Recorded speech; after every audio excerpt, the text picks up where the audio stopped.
Esta es la historia de una de las reconstrucciones más frustrantes para Matt Armstrong, un Ferrari 296 GTB que simplemente se niega a arrancar. Un coche que ya ha consumido enormes cantidades de tiempo, dinero y energía, y que sigue pidiendo más. Para entender en qué punto están las cosas, necesitas saber qué es realmente este coche, o más bien en qué se ha convertido. Matt compró el 296 como un vehículo accidentado y lo reconstruyó desde cero, pero no se detuvo en una restauración estándar. Le instaló un kit completo Ferrari 296 Challenge, el paquete de carrocería y componentes de especificación de competición que transforma un coche de calle en algo mucho más agresivo. El problema es que Ferrari se niega a tocarlo en ese estado, hasta que no pase por un taller de carrocería aprobado. El concesionario ni siquiera lo dejará entrar, y aún después de completar las reparaciones de la carrocería, el coche sigue sin arrancar. La teoría principal se centra en la batería híbrida. El 296 GTB depende de su sistema híbrido para arrancar. Sin él, no hay nada. Y al igual que el Lamborghini Rivalto que apareció antes en el canal, parece que cuando los airbags se desplegaron en el accidente original, la batería básicamente se condenó a sí misma. Entró en un estado del que no puede recuperarse por sí sola. Una batería híbrida de iones de litio nueva de Ferrari cuesta 1.8000 libras. Y aun si compras una, necesita ser codificada al coche, un proceso que solo puede realizar el equipo de diagnóstico propio de Ferrari. Es una situación que coloca a Matt en una posición casi imposible. Pero antes de abordar eso, había otro problema que resolver primero, uno que estaba frenando incluso el reensamblaje mecánico del coche. El kit Ferrari 296 Challenge no fue diseñado para encajar directamente en un coche de calle. La versión de carreras tiene una disposición frontal diferente, y los radiadores están ubicados en una posición completamente distinta para dar espacio al paquete aerodinámico. En un 296 estándar, hay espacio de almacenamiento bajo el capó delantero. En el Challenge, ese espacio lo ocupa un gran radiador de agua. Instalar radiadores de competición en la carrocería de un coche de calle implicó fabricar puntos de montaje completamente nuevos, algo que requirió llamar a un especialista en fabricación llamado Bob. Bob dedicó bastante tiempo a construir soportes personalizados para alojar no solo el radiador principal de agua, sino también los condensadores del aire acondicionado, que tuvieron que reubicarse como parte del mismo proceso. Con esos soportes ya terminados, el equipo pudo finalmente empezar a montar todo correctamente. El radiador principal de agua, una gran pieza de una sola unidad aproximadamente equivalente en tamaño a los dos radiadores originales combinados, se instaló primero. Las líneas de entrada, retorno y rebose del refrigerante se conectaron sin mayores problemas. Luego el coche se elevó en el elevador para poder atornillar los condensadores del aire acondicionado a ambos lados del radiador principal usando los soportes personalizados de Bob. Sobre el papel, la distribución tenía sentido. En la práctica, fue considerablemente más difícil. Las líneas del aire acondicionado del 296 son casi completamente de aluminio rígido. No se flexionan ni se redirigen fácilmente. Se había comprado un kit de conversión a mangueras de goma para añadir flexibilidad al sistema, pero eso por sí solo no fue suficiente. Varias secciones tuvieron que cortarse, reposicionarse y soldarse para crear nuevos recorridos que coincidieran con la nueva ubicación de los condensadores. Bob fue llamado de nuevo para encargarse de la soldadura, y con dos uniones clave completadas, el sistema de aire acondicionado quedó al menos lo suficientemente montado como para continuar. Aún no sería completamente funcional, lo que significaba que el parachoques delantero no podía volver a instalarse, pero no impediría intentar arrancar el coche. Esa era la prioridad. Con el trabajo de fabricación en un punto donde podía pausarse, la atención se centró en el evento principal,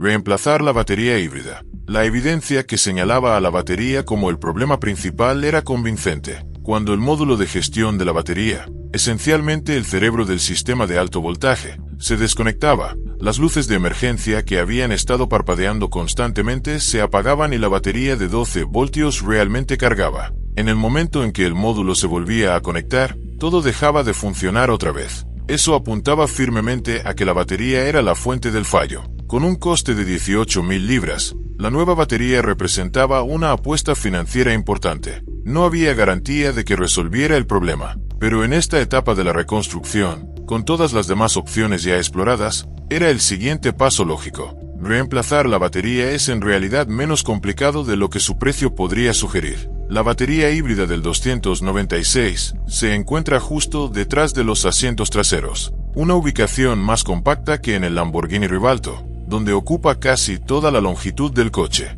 El proceso implica desconectar los principales cables de alto voltaje naranjas, el módulo de gestión de la batería, las líneas de refrigeración, los cables de tierra y varios sensores, incluyendo un módulo TPMS y sensores de temperatura. También hubo que retirar un refuerzo estructural con forma de boomerang para permitir que la batería se liberara, con la batería apoyada sobre una caja de herramientas bajada en el elevador. 2 tornillos accesibles desde el interior del habitáculo fueron el paso final. La batería vieja salió, la nueva entró, todo se reconectó en orden inverso. Con la nueva batería instalada y todo conectado, el equipo esperaba un resultado limpio. No lo obtuvieron. Cuando se conectó la batería de 12 voltios, las luces de emergencia volvieron inmediatamente a encenderse. El tablero mostró una advertencia de fuga térmica de la batería, un mensaje que indica a los ocupantes que detengan el vehículo y salgan inmediatamente. Se logró cierto progreso cuando se añadió refrigerante tanto al motor como a los circuitos de refrigeración de la batería,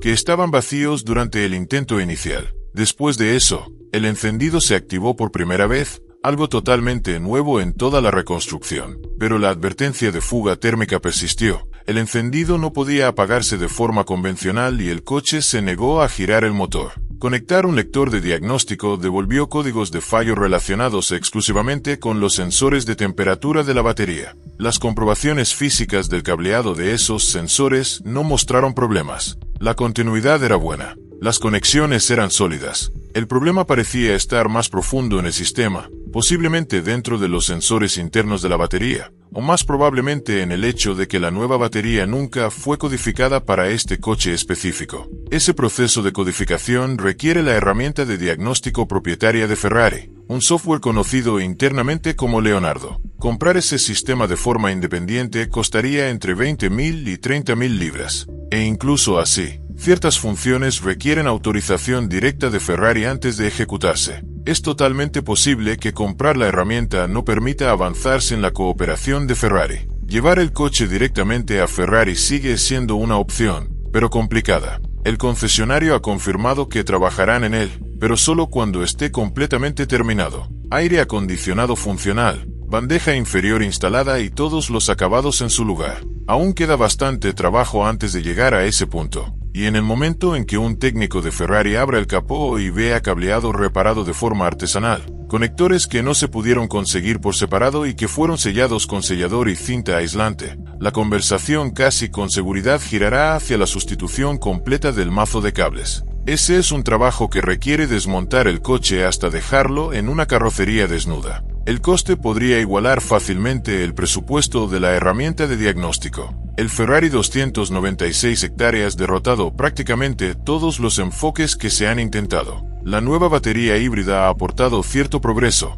El encendido se activa, las luces de emergencia pueden apagarse y el coche al menos se comunica. Pero no arranca. Está bloqueado en un modo de transporte logístico que requiere un código de acceso de seguridad para desactivarse. Y ese código está dentro del sistema propietario de Ferrari. El gasto total en este coche sigue aumentando. Solo la nueva batería añadió 18.000 libras a una factura que ya era considerable. Si esa batería era realmente necesaria, sigue sin estar claro. Puede que haya sido la decisión correcta. Puede que haya sido un paso costoso que no resolvió la causa raíz. Esa incertidumbre es parte de lo que hace que esta reconstrucción sea tan excepcionalmente difícil. Lo que sí está claro es esto. El sistema híbrido de los superdeportivos modernos no está diseñado pensando en reparaciones independientes. Cuando un airbag se despliega y una batería se bloquea fuera de servicio, el fabricante posee todas las claves necesarias para hacerla funcionar de nuevo. Para cualquiera que reconstruya un superdeportivo híbrido accidentado fuera de una red oficial, eso no es solo un inconveniente, es un muro. El 296 llegará a funcionar, pero el camino hasta lograrlo es más largo y más caro de lo que casi cualquiera anticipaba.